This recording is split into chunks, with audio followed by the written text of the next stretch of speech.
Higit 2,000 pamilya sa Parola Compound sa Maynila ang naapektuhan ng sunog na sumiklab sa lugar noong Sabado. Agarang tulong naman ang ipinabot ni Pangulong Ferdinand Marcos Jr. katuwang ang iba't ibang ahensya ng pamahalaan para sa muling pagbangon ng mga nasunugang pamilya. Si Graciela Corazon para sa report. Ngayong araw binisita ni Pangulong Ferdinand R. Marcos Jr. ang Parola Compound kung saan nasunog ito noong Sabado. Tinatayang nasa 10,000 cash relief assistance, family food packs at hygienes ang ipamamahagi ng pamahalaan para sa mga biktima. Personal na binisita ngayong araw ni Pangulong Ferdinand R. Marcos Jr. ang mga pamilyang naapektuhan ng malaking sunog sa Parola Compound sa Maynila upang tiyakin ang agarang pagresponde at pagbibigay ng tulong sa mga biktima. Pansamantalang nanunuluyan sa Leonardo B. Fugoso Sports Complex at Del Pan Evacuation Center ang mga residenteng nawalan ng tirahan matapos ang insidente ng sunog noong Sabado, May 23. Sa kanyang pagbisita, tiniyak ni Pangulong Bongbong Marcos na matutugunan ng mga pangunahing pangangailangan ng mga evacuee.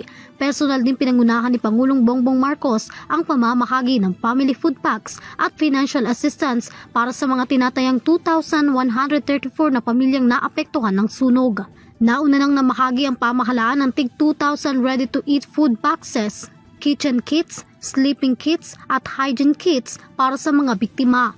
Tinatayang nasa 10,000 pesos na cash assistance, family food packs at hygiene kits ang ipinagkaloob ng bawat kwalipikadong pamilya. Mahigit 2,000 na pamilya ang inaasahang makatatanggap ng ayuda. Tutulong rin ang Department of Human Settlements and Urban Development or DSUD sa pagbibigay ng pabahay para sa mga residenteng naapektuhan ng sunog.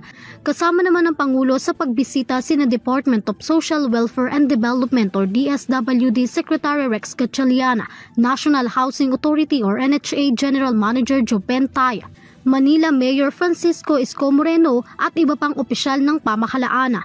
Samantala, patuloy namang nakikipag-ugnayan ng Department of Social Welfare and Development sa lokal na pamahalaan ng Maynila upang matiyak ang maayos na pamamahala ng evacuation center at maibigay ang mga kinakailangang tulong para sa pagbangon ng mga pamilya. Batay sa ulat ng Bureau of Fire Protection, unang isinailalim sa verification ng sunog dakong alas 3 ng hapon at idineklarang fire under control alas 12 pasado ng madaling araw kinabukasan. Idineklara naman ng Task Force Alpha dakong alas 4 ng hapon at sinundan ng Task Force Bravo pagsapit ng alas 4:30 ng hapon. Para sa EuroTV News, Graciela Corazon, sumasaludo sa bawat Pilipino.